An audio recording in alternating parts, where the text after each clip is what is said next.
Right. Hey everyone, Will here. Just wanted to bring you guys a quick video on my current upgrade from my old system. It's not really an upgrade, it's more of probably a sideways grade, a best thing, lateral movement, if you will. I went from the Intel Core i7 7700K to the AMD Ryzen 5 2600. So here's what we're looking at. I'm going to use it for multi-purpose gaming, other things, creating content and so forth. Um, the purpose for this, obviously, again, is for gaming and also for doing some other things, productivity, also some mining while I'm not playing. So the part list, we're going to include the processor, motherboard, RAM, CPU, cooler, storage, GPU, case, and power supply. Up first is the star of the show, which is the AMD Ryzen 5 2600. Comes in an MSRP of $249.99. It retails currently for $199.99, and that's approximately what I paid for it.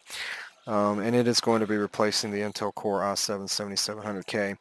It's a 6-core, 12-thread processor, pulling 65 watts TDP. Has a base clock of 3.4 gigahertz and a boost clock of 3.9 gigahertz.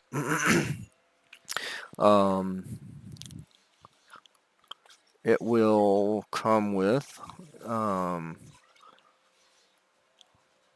it's on the 14 nanometer lithography. It did include a Wraith Spire cooler, I believe. Does not have integrated graphics and has 16 megabytes of L3 cache. Good thing about this processor, got it at a very reasonable price through Newegg, and I believe I only paid $179 for it. I can't remember. It just came. No, I didn't. It was $199. I'm sorry. The good thing though, Newegg. I am a Newegg Premier member, and they shipped it out. I got next day shipping for free on this. So they shipped it yesterday. I got it today. I was able to build the PC, put it together. So thanks, Newegg, for the upgrade there in the what was normally a 2-day business. This was actually next day business. So thanks, guys. I really appreciate that. Helped me to get this out quickly. So motherboard I'm using is the ASRock AB350 Gaming ITX AC Fatality motherboard. MSRP is $114.99. Retails right now, or not right now, but retails, yeah, it's about $106. I purchased it for about $92.85, as you can see there. It's going to be replacing my MSI Z270 Tomahawk. It does have a PCIe, a single PCIe 3.0 by 16 slot, 7.1 HD audio Realtek drivers. It has 4 SATA 3 ports, an Ultra M.2 slot, which is a PCI 3 Gen 3 by 4 slot. I was initially going to use this, and I did not. I'll get into that here in just a minute. It does have USB 3.1 Gen 1. It's a 1 Type-C, 2 in the front and 3 in the rear. It does offer Intel Gigabit LAN and Intel 802.11 AC Wi-Fi. The chipset is the B350 chipset, socket AM4, and supports memory up to 6466 megahertz. For the RAM, I went with Corsair Vengeance LPX DDR4 2400 megahertz in the 2x8 gigabyte dual channel configuration. MSRP for this is around $140, currently retailing for about $180, and I purchased it for $140 at Best Buy in August of 2017. Timings on this right now, I do plan on overclocking it, maybe putting XMP profile on it, but currently it's sitting at 16, 39 timings at 1.2 volts, and the memory speed is at 24 megahertz. This is all around good RAM, had great success overclocking it, especially with XMP profiles. Haven't really went in and messed with the timings myself too much. So they stay roughly about 16, 16, 16, 39, no matter what speed I boost it to. For the CPU cooler, we got the Thermaltake Cantac Silent 12. It's AM4 LGA 1151 compatible. It's compatible with other sockets as well, LGA 1150, so forth and so on. The fan will run at approximately 500 to 1500 RPMs, and noise level is about 28.8 decibels. I can't really hear it running. Of course, I'm in my spare room, bonus room, man cave, and I have a mining rig running with 3 cards at about 60% on each. So it may be a little louder than some people would like, but it doesn't bother me. Does have aluminum fins, 4 heat pipes, and they're copper. MSRP is $24.99. I think you can get this on Amazon for around $17.99 right now. Fan speeds, again, 500 to 1500 RPM, 28.8 decibels, and the cooling TDP is 150 watts. For storage, and here's where the storage change came in. I was going to use a Corsair MP500 120 gigabyte M.2 SSD and a Western Digital 1 terabyte Caviar Blue 7200 RPM hard disk drive. However, after I started thinking about it, I realized that I would be pulling that SSD from my Intel system, so it would have Intel drivers on it, and I did not want to have any sort of compatibility issues, and I did not want those drivers to cause issues with the AMD drivers.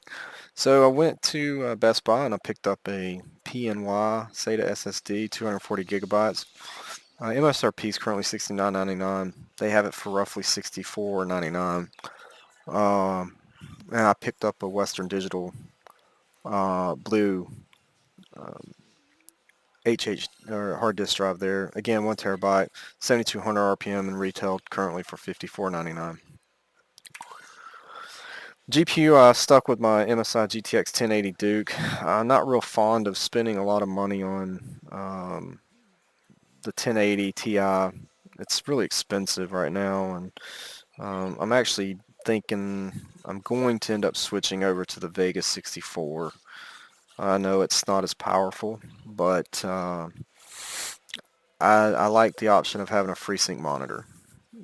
Whereas I go and buy a G-Sync monitor, I'm spending a lot more money than I would on a regular FreeSync monitor that would work with AMD cards. Because I'm trying to make this an all AMD build at some point. Anyway, so the MSI GTX 1080 Duke comes equipped with 3 display ports, an HDMI port, and a single DVI port.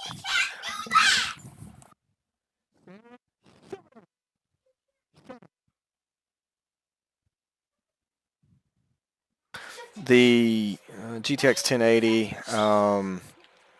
has a TDP of 180 watts. NVIDIA MSI recommends a 500 watt power supply for this. Has a single 6-pin power connector and an 8-pin power connector.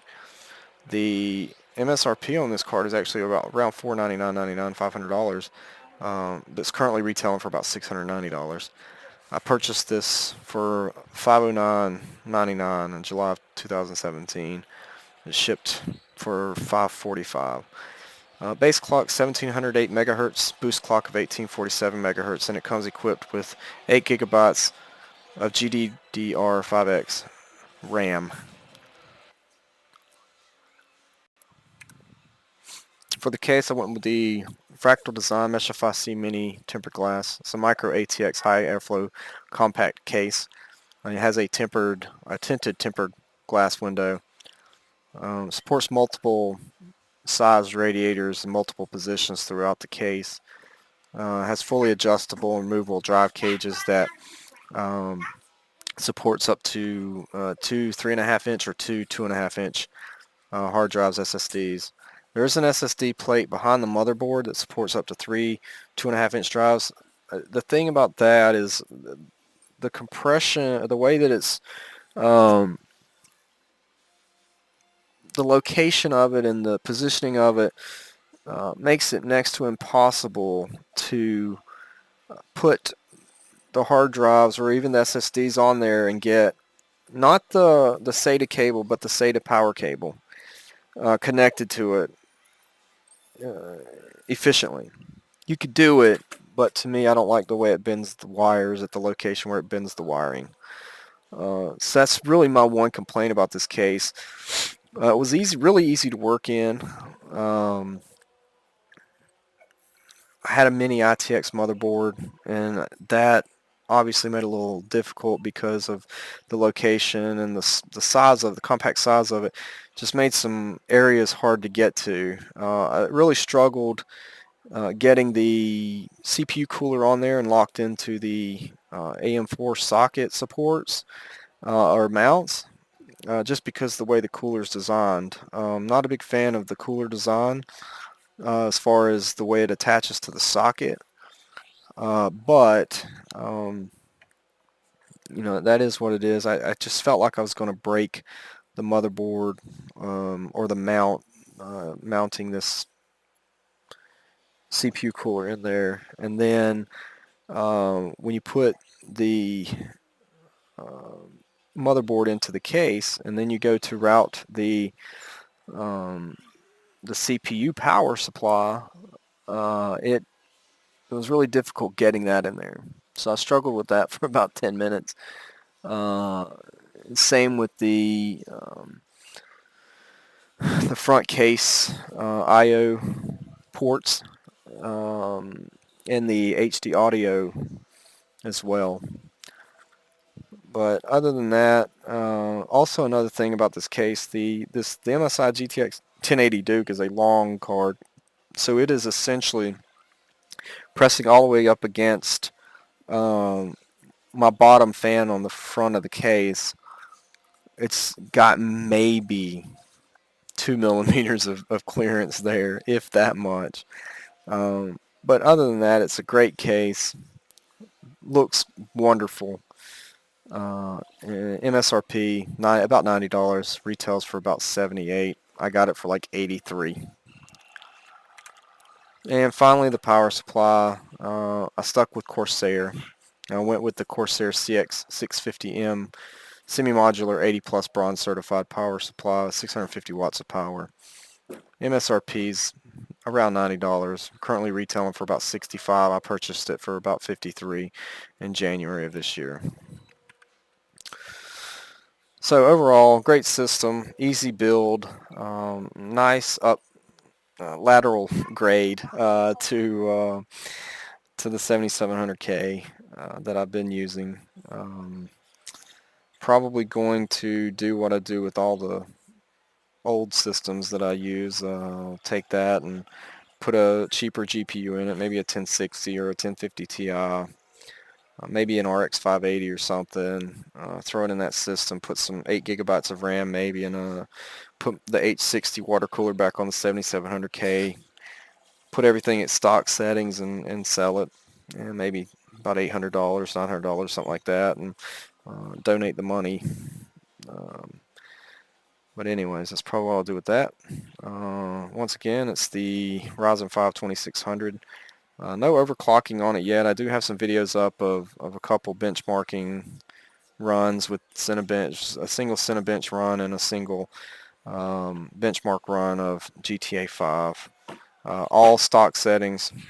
We'll do an upgrade on the BIOS and also do some overclocking and do some more benchmarking on other games, and those videos should be coming out soon. Alright, like what you saw, leave a like, swing by and subscribe if you want, if you like what you see, and hope to see you next time.